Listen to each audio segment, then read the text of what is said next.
Hi guys, welcome to Sunrise Medicine में। दोस्तों, आज हम बात करने वाले हैं एक ऐसी बीमारी के बारे में जो हर साल लाखों लोग इस बीमारी से प्रभावित होते हैं और समाज में इसके बारे में कई गलतफहमियां फैला के रखे हैं।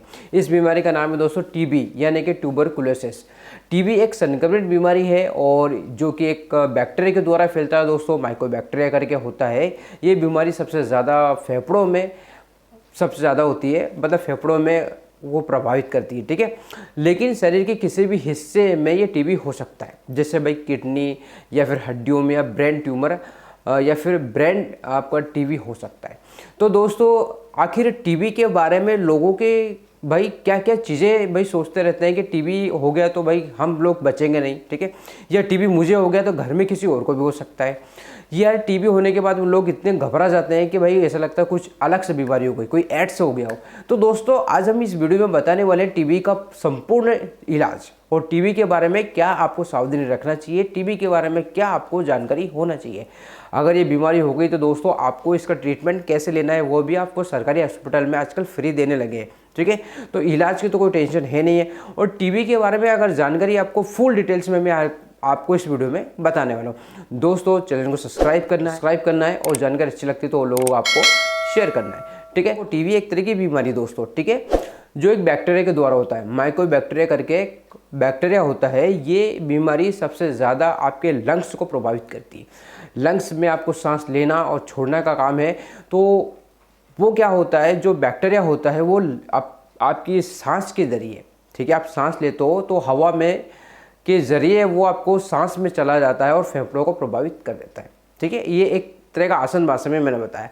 अब लोग क्या सोचते हैं, भाई टीबी इतनी खतरनाक बीमारी कि हम बच नहीं सकते। भाई टीबी आपको शरीर के किसी भी हिस्से में नुकसान पहुंचा सकती है या शरीर के किसी हिस्से में हो सकता है। जैसे आपने सुना होगा हड्डी का भी भाई टीबी होता है, ठीक है, किडनी का भी होता है, ब्रेन का भी होता है।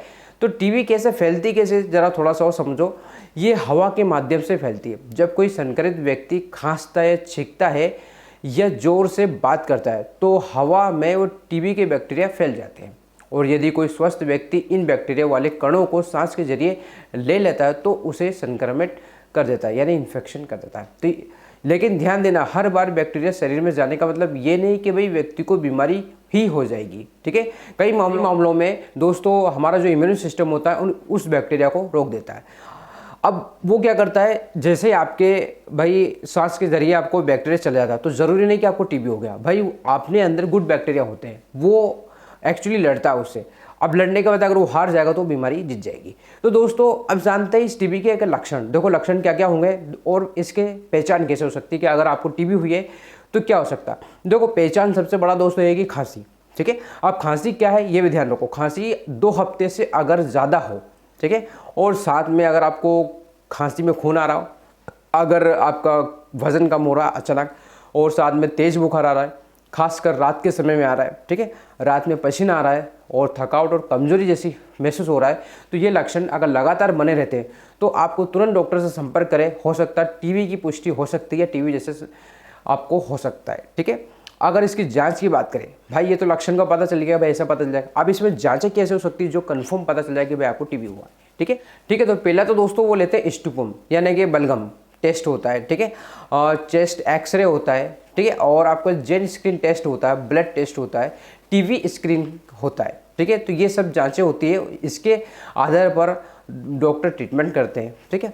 अब इन जांचों की पुष्टि होने के बाद जो मरीजों को जो दवाई दी जाती है वो अच्छी खबर यह है कि दोस्तों टीबी पूरी तरह से ठीक हो जाता है, ठीक है। इसके लिए आपको इलाज समय पर और सही तरीके से करना जरूरी होता है। सरकारी अस्पतालों में टीबी का इलाज पूरी तरह से फ्री और मुफ्त में होता है दोस्तों, ठीक है। इसे डोस्ट थेरेपी की तरह भी किया जाता है। आमतौर पर ये जो किट आती है भाई, ये टीबी का किट आता है, लगभग आपको 6 महीने तक उसे चलाना होता है। कुछ मामलों में इसकी अवधि हम बढ़ा सकते हैं और दवाई अगर बीच में बंद करना अगर आपने किया है दोस्तों तो टीबी आपको वापस पलट के आ सकता है, ठीक है, क्योंकि एक्चुअली वो बैक्टीरिया मरता नहीं इतनी तेज़ी से और आप बीच में क्या करते हो उसका ट्रीटमेंट बंद कर देते हो। तो अब ट्रीटमेंट अगर आपने बंद कर दिया और साथ में अगर ड्रग रेजिस्टेंस हो गया टीबी में तो ये टीबी दोस्तों आपको मुश्किल से ठीक होगी, फिर काफ़ी टाइम लगेगा। तो MDR टीबी हम इसे कहते हैं, जब टीबी के अलावा एक टीबी और हो जाता है, जब आप ड्रग रेजिस्टेंस हो जाता है आपकी बॉडी में, मतलब वो दवा काम ही नहीं कर रही। क्यों? क्योंकि आपने बीच में छोड़ दिया। ठीक है, तो ये विशेष ध्यान रखना है आपको। सरकारी अस्पताल में दी जाने वाली दवाइयाँ पैकेजिंग समय समय पर बदल सकती है, इसलिए आपको सरकारी अस्पताल के डॉक्टर और स्टाफ के द्वारा आपको पूरा ट्रीटमेंट देखरेख में होना चाहिए। ठीक है, ठीक है। अब बात करते हैं भाई इसका इलाज, टीबी का क्या इलाज हो सकता है। देखो यहाँ पर इंजेक्शन मैं आपको पहले बता देता हूँ इसमें क्या क्या इंजेक्शन चलते हैं टीबी में। केनामाइसिन इंजेक्शन हम दे सकते हैं, इंजेक्शन स्ट्रेप्टोमाइसिन दे सकते हैं। ठीक है, आइसोजिनामाइड और रिफाक्सिन और इटाइम्ब्यूटल और पायरिजिनामाइड, ये कुछ मेडिसिन चलती है दोस्तों। इन दवाओं का सबसे ज़्यादा कम्बिनेशन होता है AKT4 किट करके आती है। ठीक है, ये आपको डेली 2 महीने तक चलानी होती है। उसके बाद में अगले 4 महीने तक आपको AKT3 किट दी जाती है, जिसमें आपको आइसोज्यूरानाइड और रिफाक्सिन और एथाम्ब्यूटल होता है। ठीक है, जरूरत पड़ने पर मरीजों को इंजेक्शन स्ट्रेप्टोमाइसिन और केनामाइसिन भी दिया जा सकता है जब बीमारी ज़्यादा फैल जाती है। अगर दवाई को पूरा कोर्स नहीं लिया जाए तो बार बार बीच में छोड़ोगे तो अलग से इसका इलाज कराना पड़ सकता है और बीमारी डबल आ सकती है दोस्तों, और वो आएगी तो फिर बहुत दिक्कत देगी। तो अगर आपको टीबी है तो दोस्तों आपको तुरंत ट्रीटमेंट कराना चाहिए। ठीक है, क्योंकि MDR टीबी हो सकती है। इसके अलावा अगर मरीजों को कुछ बातों पर भी ध्यान देना कि भाई आपको क्या नहीं करना है। ठीक है दोस्तों, अब यहाँ पर देखो टीबी वाले व्यक्ति को खाना क्या है। देखो पौष्टिक भोजन आपको करना है, दूध, अंडा, दाल, फल, ये आपको ज़रूर सेवन करें। ठीक है, और भीड़ भाड़ में मास्क जरूर पहने। ठीक है, जिससे आप भी बचो और दूसरों को भी बचाएं। ठीक है, छींकते खांसते समय मुंह जरा ढक के रखें, समय समय पर फॉलोअप टेस्ट जरूर कराएं। टीबी के बारे में कुछ गलत चीज़ें आपको फैला के रखिए। उदाहरण के लिए कई लोग सोचते हैं कि टीबी छूने से फैल जाती है, जो सही नहीं होती।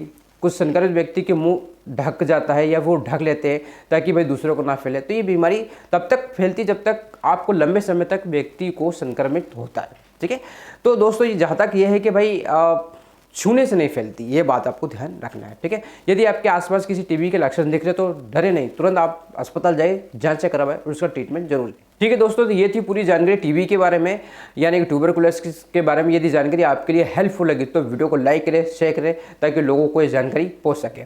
ऐसा ही दोस्तों मेडिकल और दवाई की संपूर्ण जानकारी के लिए सनराइज चैनल को सब्सक्राइब जरूर करें और बेल आइकन दबाना ना भूलें। फिर मिलते हैं एक नए वीडियो के साथ, एक नए टॉपिक के साथ। तब तक के लिए जय हिंद, जय भारत दोस्तों।